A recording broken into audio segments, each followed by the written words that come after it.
Hey everybody, welcome to the shop today.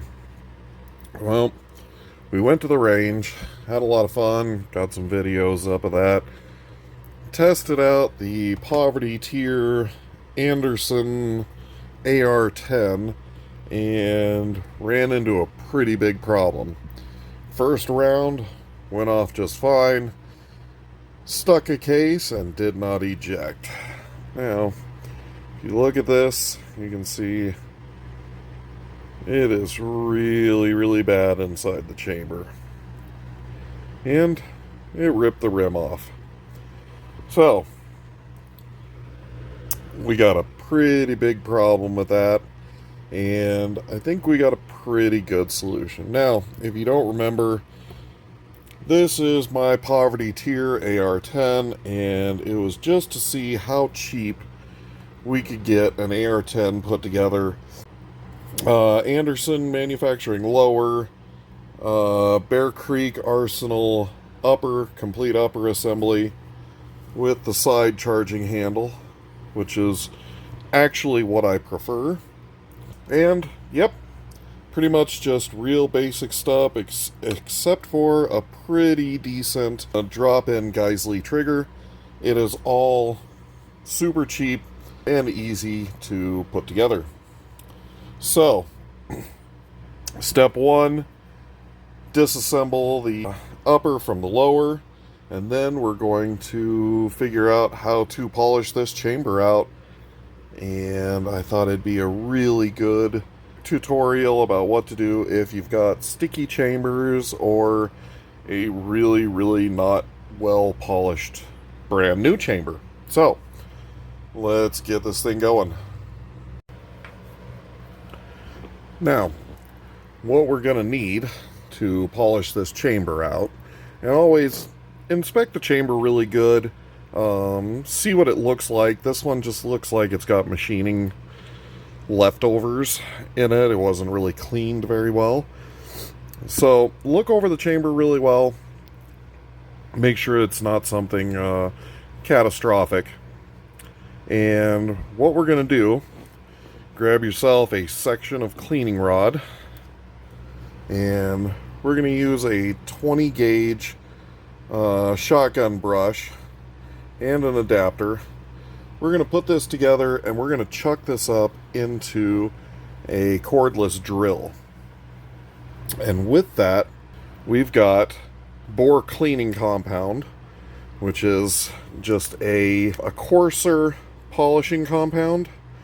We're going to smear this on the brass brush, and we're going to spend a few minutes just running the brass brush up and down the large portion of the chamber, and then we're going to switch to a smaller brush to get the neck area and the shoulder area of the chamber.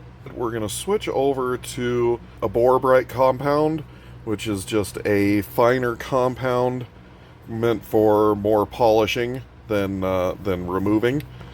When all that's done, we're going to use some patches and some solvent, and then a wool bore pad like this to get in there and get any of the last leftovers out of it.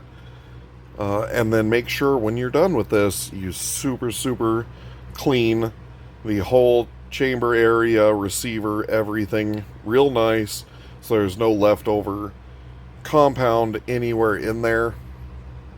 Behind all the locking lugs and everything, you're going to want to make sure that is super clean when you're done. Then re-oil and reassemble. So this process is going to take a bit, and we're going to get on it. Okay, it's a little cumbersome with the AR10 to see exactly what I'm doing, so I'm going to use this old barrel as kind of a prop to kind of show you what I'm doing.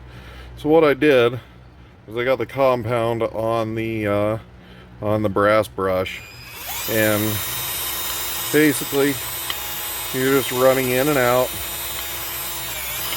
scrubbing the chamber nice and clean. And then when you're done, coming back with your mop, spinning it up on a drill, and really getting in there and deep cleaning with the mop and getting every last little bit of gunk out, and then like I said, going through with patches and everything, cleaning really good. Now, the one thing I cannot reiterate more, make sure it's a brass brush, not a stainless brush, not a steel brush, nothing like that. You don't want anything comparable to the material you're scrubbing.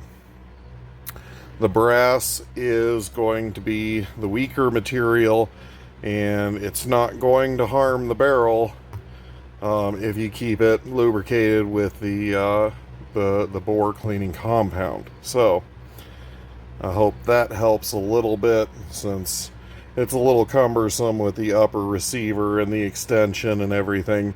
Trying to see exactly what I'm doing. So, and then